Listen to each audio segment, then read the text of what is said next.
네, 이슈앤피플 2부 막 출발했습니다. 2부의 첫 번째 코너는 아웅 현웅. 아웅다웅 뉴스의 이현웅 아나운서 나와 있습니다. 어서 오세요. 어서 오세요. 안녕하세요. 이현웅입니다. 네, 첫 번째 소식입니다. 우리 시간으로 오늘 오전에 해리스 부통령이 패배 인정 연설을 했네요.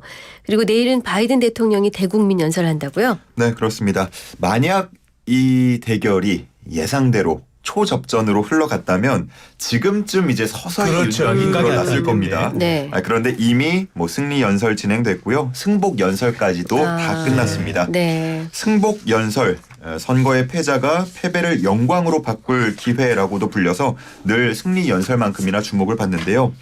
해리스 부통령, 선거에서 졌을 때 결과를 받아들이는 게 민주주의의 기본 원칙이다라고 말하면서도 네. 이 나라의 이상들을 위한 싸움은 절대 포기하지 않을 것이다 라고 말하면서 다시 한번 도전하겠다는 의지를 시사하기도 했습니다. 네. 한편 바이든 대통령도 트럼프 당선인에게 전화를 걸어서 축하를 전했는데요. 조만간 백악관에서 만나자고 초청을 했다고 하고요. 네. 트럼프 측도 이를 받아들여서 조만간 두 사람이 백악관에서 마주하는 모습을 볼 수 있을 것으로 보입니다. 네. 그리고 바이든 대통령 성명을 통해서 해리스 부통령을 향한 위로도 전했는데요. 해리스를 부통령으로 임명한 것은 최고의 결정이었다라고 말하면서 미래에 존경받는 지도자가 될 것이라고 말하기도 했습니다. 네. 자, 그리고 이어서 바이든 대통령이 대국민 연설에 나설 계획인데 현지 시각으로 7일 오전 11시라고 하니까 아마 우리 시간으로는 이제 새벽 1시가 될 것 같고요. 백악관에서 진행이 됩니다. 이 자리에서는 남은 임기 동안의 국정 운용 그리고 원활한 권력 이양 의지 같은 내용들이 담길 것으로 보입니다. 네, 그렇군요. 자, 트럼프 당선인이 워낙 경제와 관련한 발언을 많이 하다 보니까 여러 사람인데 트럼프 입을 많이 쳐다보는데 자, 국내 시장의 반응이 좀 궁금합니다. 뉴욕 증시 3대 지수는 이미 급등 마감했다고요? 네, 뉴욕 증시 3대 지수, 다우존스 30 산업평균 지수, 나스닥, S&P 500 이렇게 말하는데요. 모두 다 사상 최고치로 마감이 됐습니다. 네. 다우가 3.57%, 나스닥이 2.95%, S&P 500이 2.53% 말 그대로 급등한 건데요. 트럼프 행정부가 그동안 감세 정책, 또 규제 완화 정책 이런 것들에 대한 언급을 많이 했기 때문에 기업들이 활동하기에 좋은 환경이 되지 않겠냐라는 기대감이 투자 심리를 자극한 것으로 분석되고 있습니다. 네. 한편 이번 선거에서 트럼프 후보를 적극 지지했던 인물하면 혹시 누가 떠오르시나요? 일론 머스크죠. 모두가 네. 입을 모아서 일론 머스크를 말하는데요. 일론 머스크가 이끄는 테슬라의 주가가 15% 가까이 오르면서 52주 신고가, 그러니까 최근 1년 내에 가장 높은 주가를 기록했고요. 네. 하루 사이에 우리 돈으로 시가총액이 165조 원이 불어났는데 참고로 말씀드리면 우리 시가총액 2위 기업인 SK 하이닉스가 143조입니다. 시가총액이. 네. 그러니까 하루 만에 이 SK 하이닉스의 시가총액만큼이 더 뛰었다. 이렇게 보면은 어느 정도인지 가늠하실 수 있을 것 같고요. 네. 주식시장에서 가장 싫어하는 건 역시나 불확실성 아니겠습니까? 그렇죠.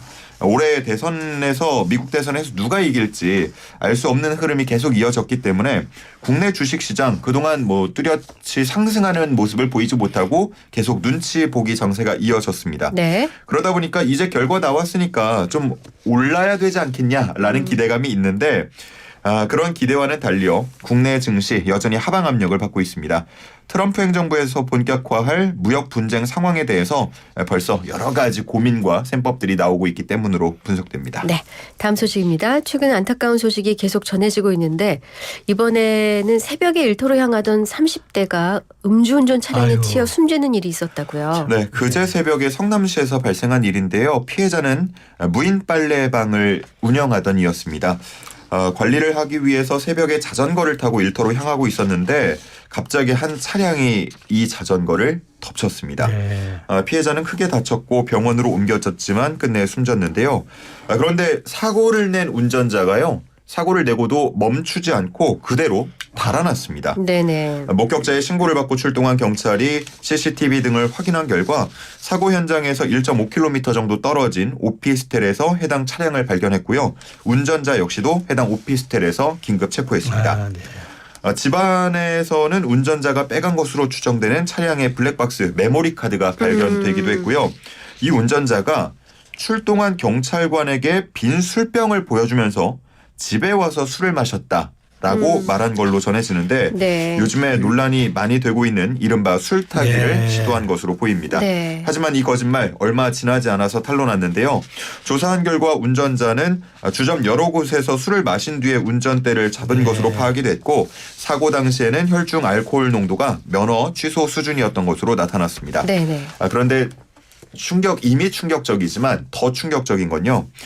이 운전자가 대학교 2학년 재학생인데 아이고. 갓 성인이 됐던 지난 2021년에도 음주운전 사고를 낸 이력이 있습니다.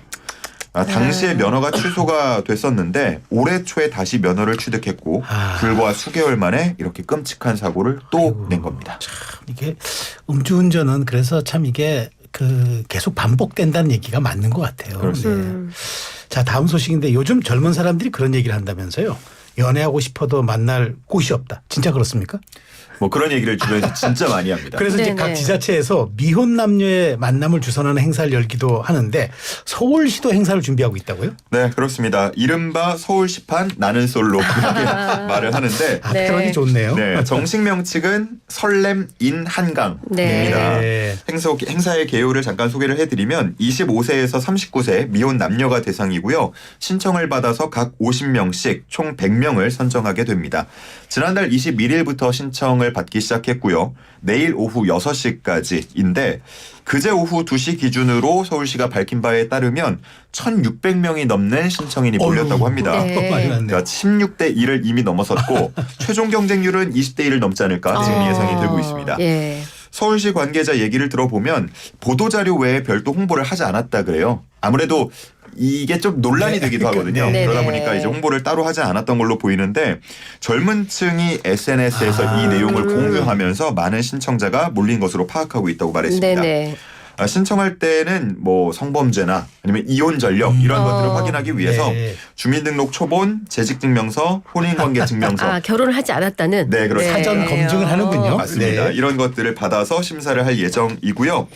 이제 선발된 100명은 23일에 세비섬에서 만나게 됩니다. 와. 한강 요트 투어 하고요. 레크리에이션 게임 하고요. 네. 테이블을 돌아가면서 대화도 나누는 등 네. 여러 가지 프로그램을 통해서 자신과 꼭 맞는 상대를 찾게 되는데 행사를 마무리할 때 내가 마음에 들었던 이성을 3순위까지 써내면 다음 날 서로 마음이 맞는 당사자들이 있다면 그들에게 통보를 하게 됩니다. 와, 그렇구나. 네, 이렇게 매칭이 되면 또 축하를 해줘야 되지 않겠습니까? 그렇죠? 네. 매칭이 된 커플에게는 1,000만 원 한도 내에서 데이트권을 제공해서 사랑을 더욱 세상에. 키워갈 수 있도록 지원합니다. 와, 대박인데요. 네, 그러면은 뭐 성사된 커플에게 다 1,000만 원씩 주느냐 그건 아니고요. n분의 1로 나눕니다. 예, 그래서 그렇게. 몇 커플이 탄생하느냐에 따라서 또 데이트 비용도 정해지기 때문에 관심을 많이 혹시 모으고 이미 있습니다. 사귀고 있는데 신청해서 서로를 찍거나 하진 않겠죠? 그런 우려가 있어서 방지할 대책을 마련했다고 하니까 아마 네. 어느 정도 방지가 될 것 같습니다. 심박수를 체크나 그럼?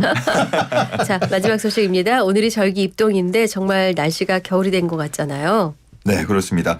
이번 추위가 오늘 이제 절정에 달했다라는 얘기가 나옵니다. 그래서 네. 저도 이렇게 패딩을 오늘 글쎄 말이에요. 딱 입고 왔는데 네. 어제 서울에서 첫 서리가 내린 데 이어서 오늘은 서울에서 첫 얼음이 관측됐습니다. 네. 서울의 첫 얼음 지난해보다 하루 빠르고요. 평년보다는 4일 늦은 그렇군요. 기록입니다. 아침 기온을 보면 대관령이 영하 4.7도, 파주가 영하 3.6도를 기록했고요. 서울도 1.6도에 그쳐서 올가을 최저 기온을 경신했습니다. 네. 이대로 겨울 날씨로 접어드는 거 아닌가 하고 걱정하는 분들도 많으실 텐데 이번 추위는 깜짝 추위라고 하고요. 네. 지금은 기온이 아침에 비해서 10도 이상 올랐고 네. 기상청은 내일부터 평년 기온을 다시 회복한다고 밝혔습니다. 하지만 일교차가 15도 이상 벌어지기 아이고, 때문에 네, 건강관리는 잘 해주셔야겠습니다. 그리고 이맘때 되면 11월 중순쯤 되면 이제 걱정되는 게 수능 한파일 텐데 네. 그렇죠. 다행히 현재 지금 기준으로는 수능 시험 날 평년과 비슷한 온화한 날씨가 이어질 걸로 전망이 되고 있다고 네. 합니다. 네. 지금이 2시가 넘었으니까 식사 시간은 조금 지나긴 했지만 아직 점심을 안 드신 분들이나 저녁 메뉴 고민하시는 분들을 위해서 절기 입동에 어울리는 음식을 잠깐 소개해드리면요. 네. 기력 보충에도 좋고 따뜻한 추어탕. 추어탕. 예, 제격이라고 네. 하고요. 깔끔하면서도 몸에도 좋은 소고기 묵국도 좋다고 좋죠, 이거. 합니다. 네. 담백하죠. 예. 근데 이렇게 몸에 좋고 맛있다 그래서 너무 많이 드시면 안 되겠는데요. 혈액이 과식을 하게 될 경우에는 소화기로 몰리면서 전체적인 체온은 더 떨어질 수가 있다고 합니다. 적당히 먹고 몸을 좀 활발히 움직여 주시면서 따뜻하게 겨울 대비하시면 좋겠습니다. 네. 자, 오늘 준비된 뉴스 모두 살펴봤고요. 오늘의 퀴즈 내주세요. 네, 요즘에 퀴즈가 어렵다는 얘기를 참 많이 하셔서 맞아요. 예, 오늘은 쉽게 준비했습니다. 네. 자, 이번 미국 대선을 통해서 제47대 미국 대통령으로 선출된 인물은 누구일까요? 주관식이죠. 요거는 네, 쉽다. 주관식입니다. 쉽죠. 뭐 네. 요즘 뉴스에서 그래도 힌트를 그래도 드려야지. 네, 영과 날못에서 나비 요정이 아니라 오늘 일반 넥타이를 넥타이 하고 요정. 오신 네, 네. 그 우리 만화의 주인공 있죠. 도날드 덕. 네. 도날드 덕이 아니고 도날드 땡땡땡입니다. 이분이. 네. 그리고 옛날 우리 어린 시절에 카드 놀이를 이분의 이름을 따서 이 놀이를 한다고 얘기했고 네. 거저 드시는 제가 힌트 하나 더 드릴게요. 네. 비슷한 이름으로는 네. 악기 트럼펫이 있습니다. 좋습니다. 여기까지. 샵 0945 우물정 0945 단문 50원 장문 100원 유료 문자에 정답 보내주시고요. YTN 어플하고 유튜브 실시간 댓글창 무료입니다. 이곳으로도 정답 받고 있습니다. 많이 많이 보내주세요. 노래 나갈 동안에 스타쉽의 We Built This City 들려드릴 거고요. 이현웅 아나운서 보내드릴게요. 고맙습니다. 잘 들었습니다. 감사합니다.